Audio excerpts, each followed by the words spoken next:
Eh sabi na nung iba, ba't ka daw nangingialam? May magulang ka nga din, dapat doon intindihan mo yung magulang. Kahit medyo yung iba ay talagang below the belt niya. Nakakaloka naman yun, te. Bakit? Ngayon ako nakakita nang nagpunta ka sa court Oh. para mag-file ka ng visitation right sa Oh. anak mo. Pero kasama mo yung anak mo. At sa ilalim naman nito, may caption pa si Trina ng ang kapal. Ito'y binigyan agad ng ibang kahulugan ng netizen at mukhang si Carlo Aquino daw ang pinatutungkulan. Hoy, pero si Liza Soberano ha, buhay na buhay yung career. Good for her. Ay, Yes. labas sa ilong, te, oh. Kitang-kita ko kasi gumanon. Gumanon yung mga butas.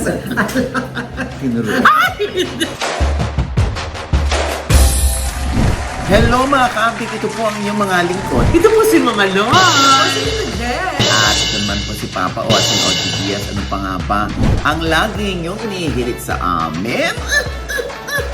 Ay! Chika mo na! Dali! Ayan, alas 3 na naman po ng umaga ito. Kaya hinihinaan po namin ng boses. Oo. Baka may magising. Ay. Talaga na naman ako ng aking anak. Oo. Tulog na siya. May pasok pa siya bukas. Ano sabi sa'yo? Sabi niya sa akin, Daddy, nagising ako. Sorry naman. Ano sabi mo? Ayun, sabi ko, oh, gising ka na pala, anak. Lagi mong tatandaan, every gising is a blessing.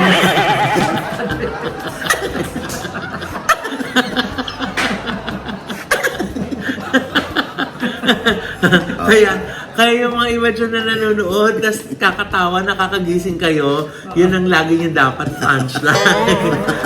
Uy, nagising ka! Congratulations! Every gising is a blessing, di ba? Naku, Nay. Ikaw na naman yung pinag-uusapan. Dahil dun sa komento mo dun sa mag-ina, yung si Izzy, tsaka si Andre. Kaya pala umiinom ako na bilaukan akong gano'n. Ha? Kasi pinag-uusapan ka. Hindi, opinion lang naman yun. Ano ba? Oo. Grabe naman yung iba kung mag-opinion din at i-bash ako ng bongga. Oh, chika muna natin sa kanila. Si Izzy po, yung sex bomb dancer, na may anak na nag-come Drag out queen. as drag queen, di ba? Si Andre. Si Andre. O ano naman na yung issue mo doon? Wala, sinabi ko lang, tanggapin mo kung ano yung anak mo. Nga naman. Ang importante, hindi siya sakit ng lipunan. Oo. Tinanggap mo ng una, tapos bigla na-realize mo, mali pala. Sana pinanindigan mo na lang nung una na mali. O, di ba? Para mas hangaan kita. Wala, yun ang kanyang conviction Di ba? O, Sabi na nung iba, ba't ka daw nangingialam? Magulang ka nga din. Dapat doon intindihan mo yung magulang. dapat yun ang una niyong pinost. Hindi yung comment sa akin. Di ba? Na naiintindihan niyo. Sa kanya lang yung sinabi kasi nag-opinion ako. Ewan ko ba sa... Anyway, kanya-kanyang opinion yan at irirespeto ko ano yung opinion nyo kahit medyo yung iba ay talagang below the belt na. Pero hindi ako nasaktan. Bakit? Hindi na ako nagbe-belt kasi ang usapan below the belt. Akala ko matibay yung below the belt mo kaya hindi nasasaktan. Ay, mas may palo ko sa mukha.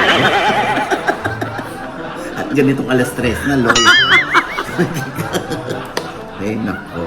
Anyway, basta kung ano man dapat ang parents ay bigyan ng unconditional love ang kanyang anak.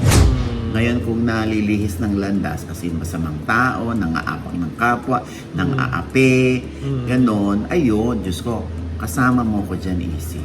At saka na yung pagiging drug, hindi naman po yun masama. At hindi, Art po yun. at hindi madaling gawin yun, ano? Diba? Gusto mo rin magpasaya ng mga tao, katulad ng ginawa nung Easy, nung sex bomb dancer siya. Papasaya ka ng tao, di ba? Oo.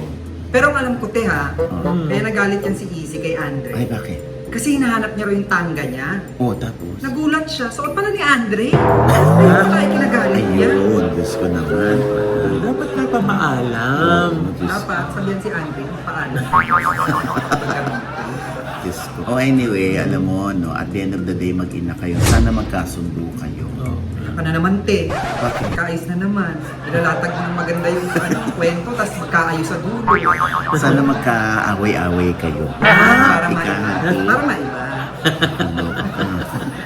ganito alas 3 talaga, pasensya na kayo ha. Diyos ko, lalo na meron kaming show sa September 28. Yes! Oo, sa District 1 Manila. Yes! Sa The Fort, kami ni Loy, si Marisa, si Josa Poco. Opo. Yung open mic na dali. Yes! Oo, Diyos ko. Alam mo, napaka-limited lang ang mga upuan na yan. Oo. 1,000 lang ang ibabayad nila dyan. Di ba? Nakakaloka. Yung mga nagpapareserve naman sa amin, wag na sa amin, tumawag na lang ho kayo sa number na yun. Correct. Sila ho namamahala ng ticket, hindi po kami. Yes. At wala rin hong compli.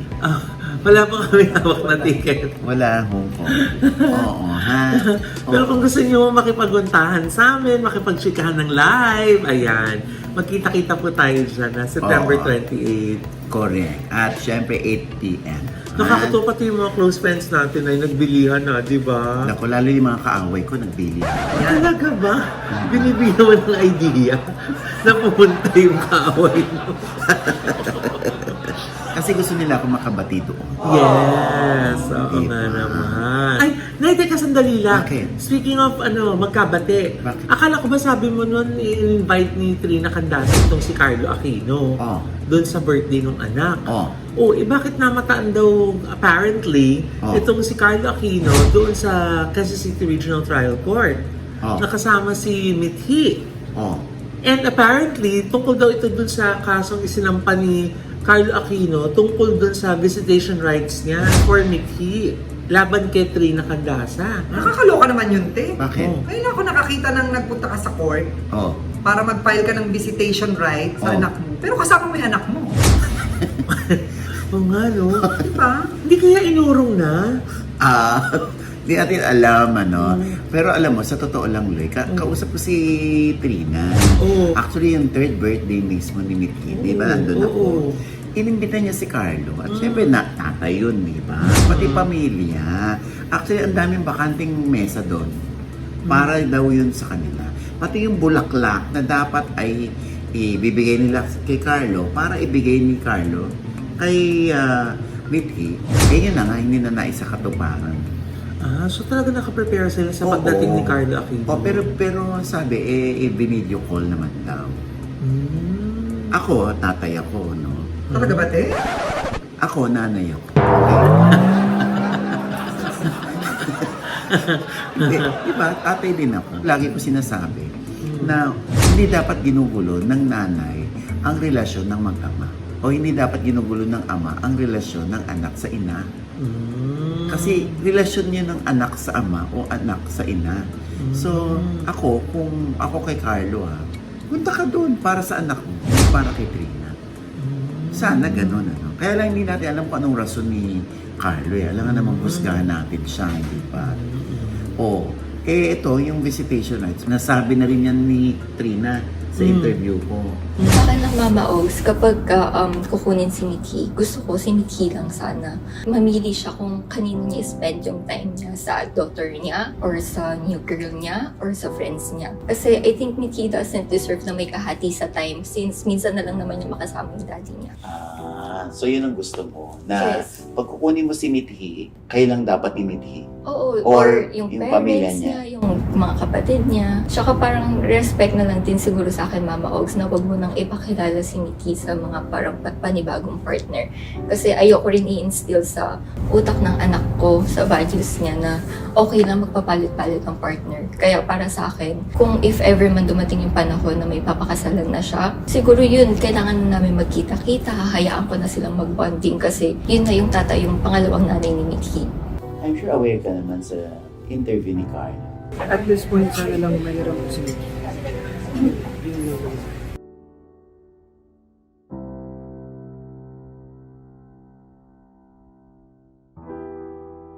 Anong gusto mo dong linawin sa mga sinabi ni Carlo itong huling interview niya?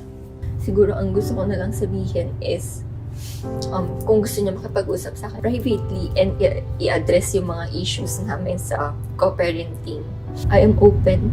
At least open ka doon. At hindi mo naman pinagdadamot ang anak mo. Hindi ko pinagdadamot. It's just that hindi siya pumupunta. Kasi kung babasahin natin yung interview ni Carlo, lumalabas doon na nag-e-effort siya. At lumalabas din doon na parang hinihigpitan ko. Kasi Mama Ogs, hindi naman siya nag-ask kung pwede ba siyang dumalaw sa kondo. Parang naalala ko pa nga dati may time na sinasabihan ko siya na wala ako sa kondo, pwede puntahan mo si Mithi. Oh, pinupunta naman niya. Dati kasi nakakapunta siya sa kondo, Mama Ogs. Pupunta siya pag gusto niya mag-visit. Ngayon? Ngayon, hindi na.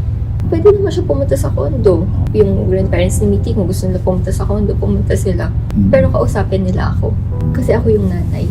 So si Mithi ngayon, nagbago ba yung anak mo nung hindi niya na nakikitang magkasama yung parents?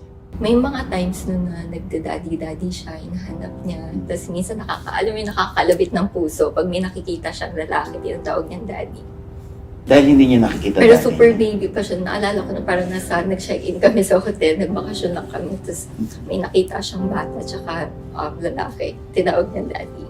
So nung narinig mong tinawag yung daddy yun, ano naramdaman mo that time? Siyempre may kirot. Siyempre parang hindi buo yung family ng anak ko. Malamang nga na ayaw talagang ipahiram ni Trina si Mithi kay Carlo para mailabas niya ng sarili niyang oras dahil baka kung saan dalhin. Hindi tayo si Trina.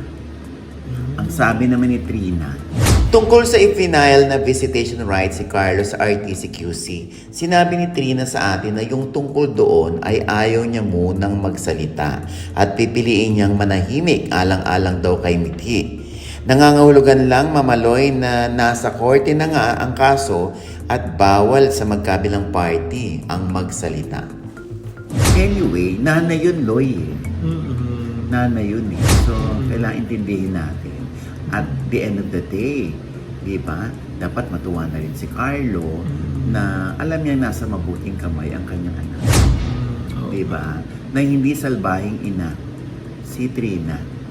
Di ba? Siyempre, yung mga napapanood dati sa teleserye, minamaltrato yung anak. Kasi nga, hindi masaktan yung tatay. Line item ba yan, te? Kaka hindi. Line item na naman. Alam mo, yung mga tao, pinag-iisipan tayo na meron tayo lagi tinutuko. Kagaganyan.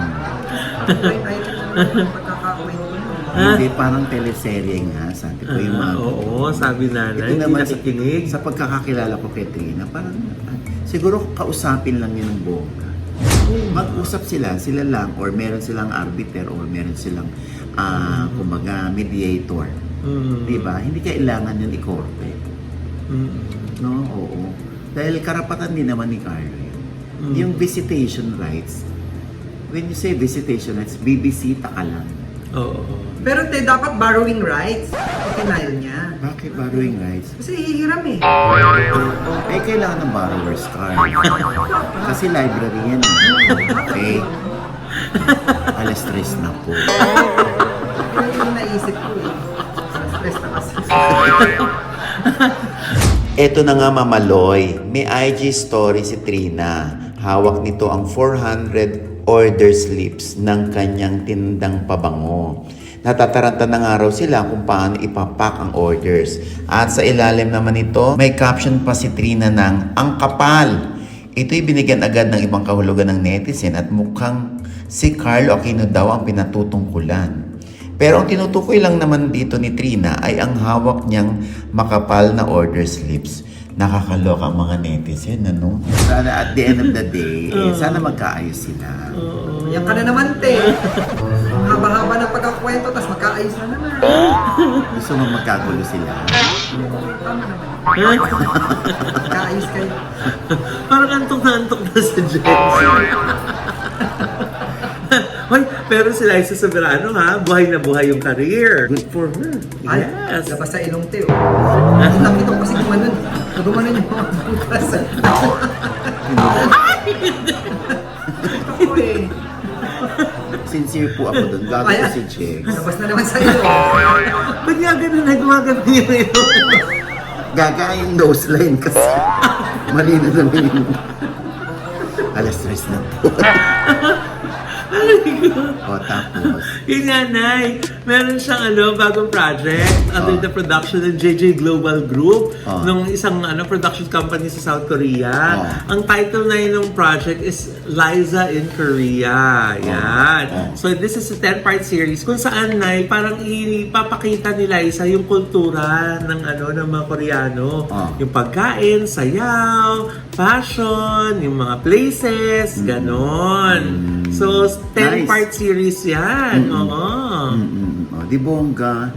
Kasi alam mo, syempre si Liza, alam ng lahat na talagang BTS fan yan. Sobra. Kasi di ba pumunta pa yan ng ibang bansa para manood ng concert ng BTS. Tapos nagtagpo sila ni RC Munoz. Di ba? Tapos mag-isa lang siyang pumunta nun Talaga? Oo, dahil ganun siya ka fanatic ng BTS. At ang bias niya ay si Jungkook. Sa Korea niya pala gusto. Bakit sa Hollywood siya gusto magka-career? Alam mo, hindi niya pinoproblema yan, Jex. Ikaw pinoproblema mo. Ano siya? Love niya yung Korea. Ganun talaga. Hayaan mo na.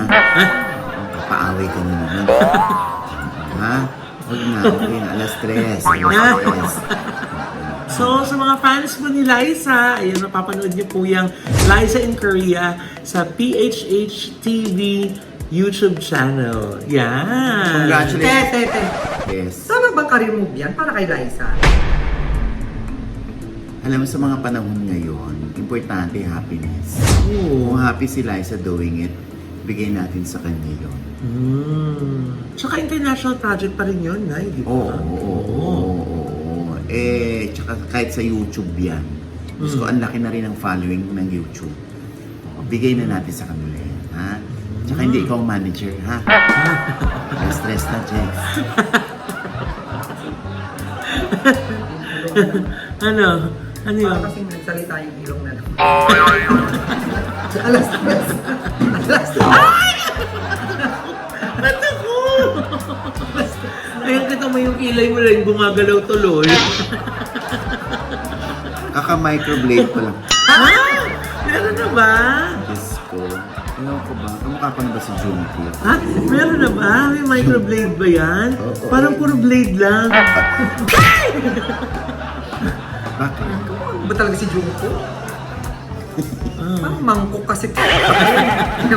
Kumuha ka ng mangkok. Iba kasi. Tawagin yan. Next time. Oo, hindi na. October ka lala. Hindi, pagka Jungkook ka nga. Hayop ka, stress na. Yung dati yung sa karinderya ko, Ano yun? yung nagluluto, pangalan ng June. June. Tapos cook pala siya. Jungkook! Ano stress na yung June?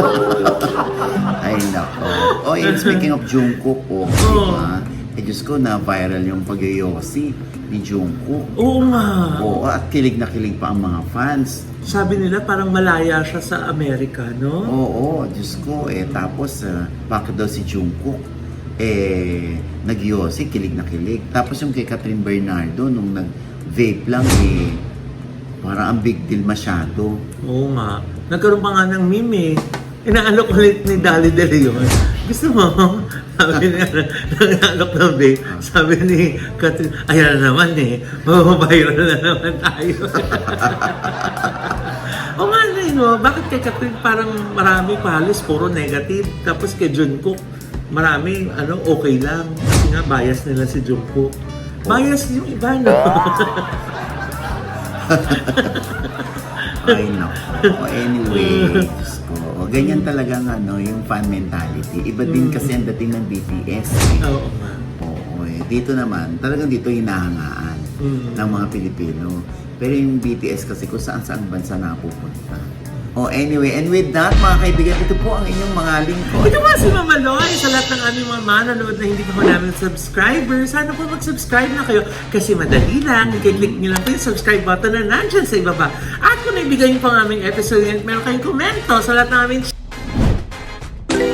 click ang like button at huwag kalimutan i-click ang notification bell. Pag hindi ka kayo una-una manonood ma-notify na meron kaming latest update. At Yes. syempre pa ang kanya-kanya naming channel. Yes, sana manood at mag-subscribe din po kayo sa channel ko. That's Mamaloy, M-A-M-A-L-O-I. Pati na lang po sa akin pa pong iba pang social media accounts sa Facebook, sa TikTok, at saka sa Instagram. Sana mag-follow po kayo. And thank you very much, Ideal Vision, for our eyewear.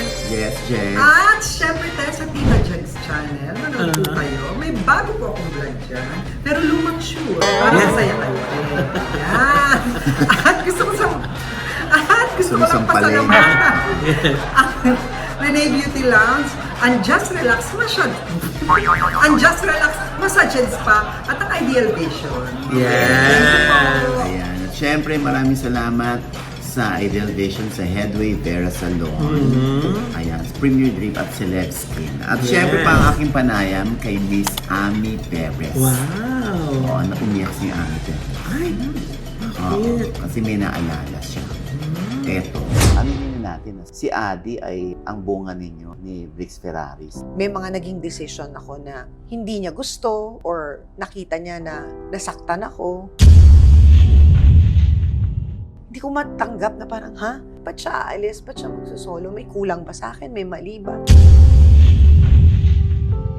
So, nung nakikita na ni Carlo na ganun yung sitwasyon, parang sabi niya, babe, tama na. Sobra na kayo nakakaawa ni Adi. Lalo na nung nagsisimula nang magtanong yung mga netizens na bakit wala si Adi sa picture, bakit hindi siya kasama. Masakit yun for me. So nagkaroon ng misunderstanding si Adi at si Carlo. Oo, yung naging reaction niya is parang, sino ba yan? Hindi mo naman tatay yan. Ayan, sa OGDS Inspires lamang po yan.